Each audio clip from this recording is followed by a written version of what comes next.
Hello, Lindsay from Lindsay Elliott Coaching here, and I've had another Ask Me Anything question from Sandra, who is in my on my emailing list. So Sandra asks, I'm overtrained as a coach. I want to open my own business and I'm frozen in fear as to how to get clients. I don't know how to get a website up and going. It's like I'm feeling lost on the business building end. What if no one wants my services, is shouting in my ears loudly? I'm frozen. And I must start making money. I've been in trainings way too long. So this is a great question and something that I think a lot of people can relate to. And even if you aren't in this particular position, as in having a coaching business or any business that you want to set up, there will still be use for you in this video, because if there's anything that you are feeling frozen or fearful about, or scared to start or scared to finish, or anything around fear, anxiety, worry that's going on in your life, exactly the same principles are working that I'm going to talk to Sandra. It's working exactly the same way for your situation as well. So I hope you'll continue to listen.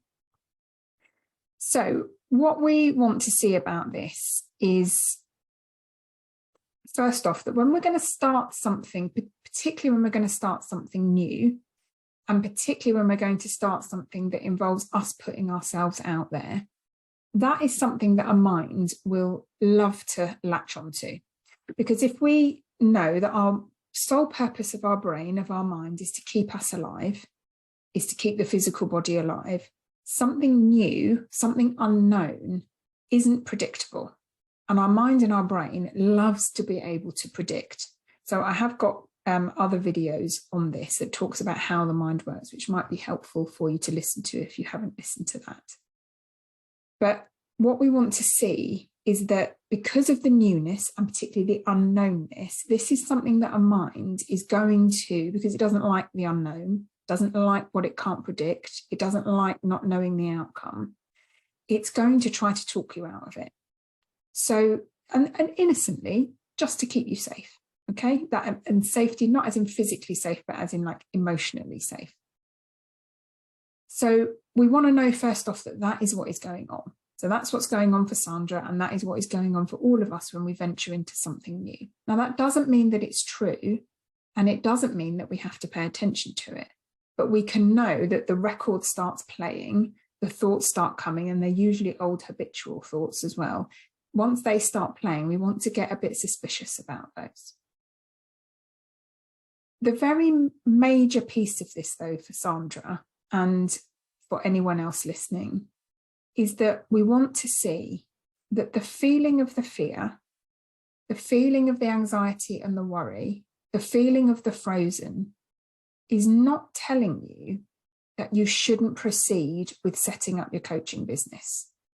That feeling is telling you, it's trying to tell you, that you are up in a busy mind. You've obviously got loads of overthinking about this, lots on your mind. I don't know how to set up the business. What about if it fails? There's just loads and loads of a volume of thinking.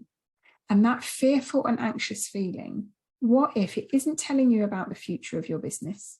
It's not telling you about what you should and shouldn't do. It is solely trying to wake you up to the fact that you are believing a story in your head. And we know that it's a story because your mind is talking about something that hasn't happened yet. So anytime that we notice that what if thinking, so it says here, what if no one wants my services, is shouting loudly in my ear, we can see that that's totally 100% in the future. You have no idea sitting here now whether your business is going to be successful, whether people will want your services, what the outcome is going to be. So when we hear that what if shouting loudly in our ear, we can know that that is our mind innocently thinking it's a crystal ball, that it has the capacity to look into the future and to predict what's going to happen, again, to keep you safe. And it's telling you it's going to be a failure, it's not going to work, and so you might as well not bother, I would imagine, is another kind of story that it's trying to tell you. But because it isn't what's here and now, it's all in the future, you can really safely ignore that. You really don't have to listen to that. So what I want to help unpick for you here is that the fear and the frozen feeling is like a stress response, but you don't have to pay attention to it because it hasn't got any useful information in there for you, and it isn't predictive of what the outcome of your business is going to be. And any time that we hear that what if thinking, that is 100% imagination and absolutely nothing else. And the way, and there's clues as well in some of the other things that your mind is saying to you, Sandra, as in, I've been in trainings way too long and it's shouting in your ears loudly. Those are real indications. That's how a mind talks. That isn't how life talks. So a mind talks in timescales, and we should have done this by now, and I thought we'd be further ahead, and I've done all these trainings, but I haven't actually set up my business. That's 100% how our mind will talk to us, in timescales, in deadlines, and then it will berate us for not actually meeting those. So what we have going on here is a mind that is telling you that you should have done something, that you've been in training way too long, you should be doing further forward, you should be setting up your business. And then you've also got a mind telling you, oh, you shouldn't do that. What if nobody wants your services? It's probably going to be a failure, and all of the story that goes with that. So we've got these polar opposites going on. And anytime we've got those polar opposites, we also want to get super suspicious. That isn't the truth of life. That isn't what's actually happening. This is a mind talking to itself. And somewhere in there is Sandra, you, who's totally okay, totally calm, but is just caught up in this, in all of this talk going on in your psychology. And any time that we've got this volume of noise in our head about something, it's really understandable that you don't know where to start. Because I would imagine once and if, and you will, your mind will settle about it.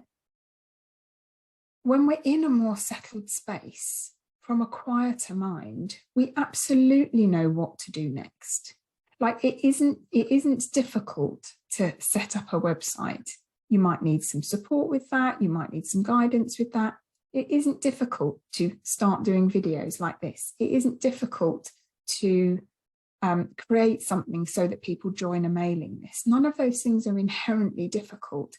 But when we've got all of this emotional stuff going on in our mind, all of this chatter and this push-pull, of course, all of that noise, if we sit down to try and do something with our business and we're looking through all of that noise, trying to work through that noise, it makes it really difficult.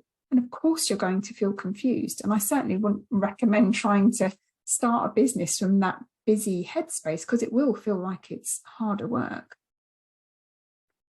So give yourself a bit of a break and know that this is what's going on at the moment, and just see if you can take it off of your mind for a while. Maybe just take the pressure off. And I know there's this thing that I must start making money. See, that's another pressure that the mind is adding on to you, which is creating more business in your mind, which means that that quiet place within you that absolutely knows how to make the first step isn't able to be heard. And the final little piece that I would like to say about this is a question that you can ask yourself, Sandra, and that any of us can ask ourselves when we're in one of these situations where everything feels you're being pushed and pulled, nothing feels clear, you're feeling really confused, it's all feeling very emotional, is that with setting up this business, ask yourself the question, what is at stake here? Or more accurately, what am I believing is at stake here? So when you can get quiet and you can reflect on that, often some of the beliefs that are holding us back, because when we procrastinate about something, it's only ever that we're believing something that holds us back, that makes it look like we're procrastinating. So for example, what is at stake here is probably, and obviously you'll know, Sandra, when you reflect for yourself, is that it is what if I put myself out there and nobody wants my services? It's that, the thing that we all have, that fear of failure, that fear of feeling vulnerable, that fear of something not being successful, of trying something and it not working out. And what do we believe is at stake is, what does that mean about me? So there will also be something that you think it means about you if this business isn't successful. And I just would like to sow the little nugget and the seed that what if your sense of okayness, your sense of security, your sense of worth and value has absolutely nothing to do with the success or failure of this business. There is the business going along in life, then there is your worth, your self-esteem, your okayness running here, and the two do not intersect. The success or failure of this business does not mean anything about you as a person. Now, I know that can seem a bit radical. What if that is true? So all the things that we believe are at stake, like our security, our value, what if none of that is on the table with this business? What if you can just play with setting up this business, and I feel sure someone will, your clients are out there. But what if there is nothing at stake here? So I hope this has been helpful, Sandra. Please do let me know. And if you have an Ask Me Anything question, if there's something that you're struggling with or you'd love a different perspective on, then please do just email me at lindsay@lindsayelliott.co.uk and you can ask me anything. Thanks so much for watching. Don't forget to like and subscribe to my channel for more new videos, and yeah, see you soon. Bye.